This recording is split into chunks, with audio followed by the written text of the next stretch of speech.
मेरे कातिब मेरी तकदीर का पैगाम लिख देना, मेरे तन के हर एक जर्रे पे हिंदुस्तान लिख देना। मुझे मंदिर भी प्यारा है, मुझे मस्जिद भी प्यारा है, मुझे मंदिर भी प्यारा है, मुझे मस्जिद भी प्यारा है।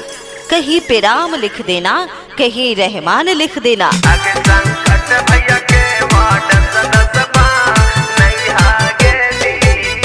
संकट भैया जिंदाबाद जिंदाबाद जिंदाबाद। पहरा पंचायत के वार्ड सदास कैसा हो, संकट भैया जैसा हो। वार्ड नंबर 9 के जनता जिंदाबाद जिंदाबाद जिंदाबाद।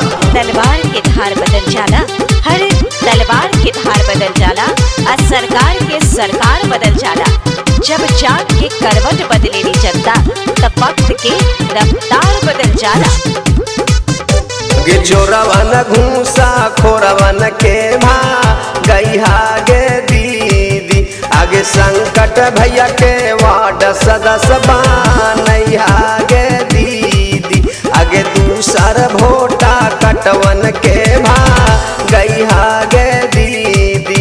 आगे वार्ड नंबर 9 से जीतैया गे दीदी।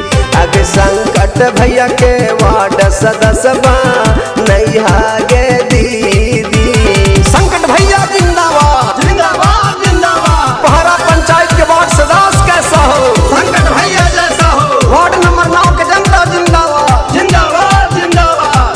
नफरत के चिरागों को जरा तुम बुझा दो, नफरत के चिरागों को जरा तुम बुझा दो। इस धरती को रंग बिरंगे फूलों से सजा दो।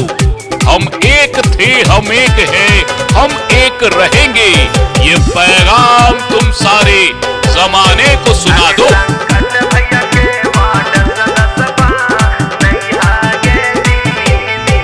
सुन भैया सुन चाची माना हमर बात जी।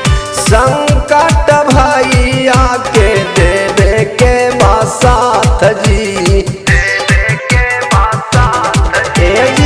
सुन चाचा सुन चाची माना हमर बात जी। संकट भैया के देवे के बासात जी। उपहारा पंचायतवा से जीतैया गे दीदी।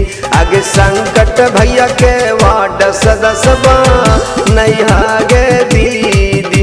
आगे वार्ड नंबर 9 से जीतैया गे दीदी। आगे संकट भैया के वार्ड सदस्य बनैया गे दीदी। आगे संकट भैया के वार्ड सदस्य बनैया गे दीदी। संकट भैया जिंदाबाद जिंदाबाद जिंदाबाद। पहरा पंचायत के वार्ड सदस्य कैसा हो, संकट भैया जैसा हो। वार्ड नंबर 9 के जनता जिंदाबाद जिंदाबाद जिंदाबाद। जो अपने लिए जीते हैं वो मर जाते हैं, और जो समाज के लिए जीते हैं वो जिंदा रह जाते हैं। जिंदा रहो या जान जाए, वो तो उसी को दो जो सबों के काम आए। आगे संकट भैया के वार्ड सदस्य बनैया गे दीदी। दूसरा के झांसा में न आबा कोई पाड़ी हा।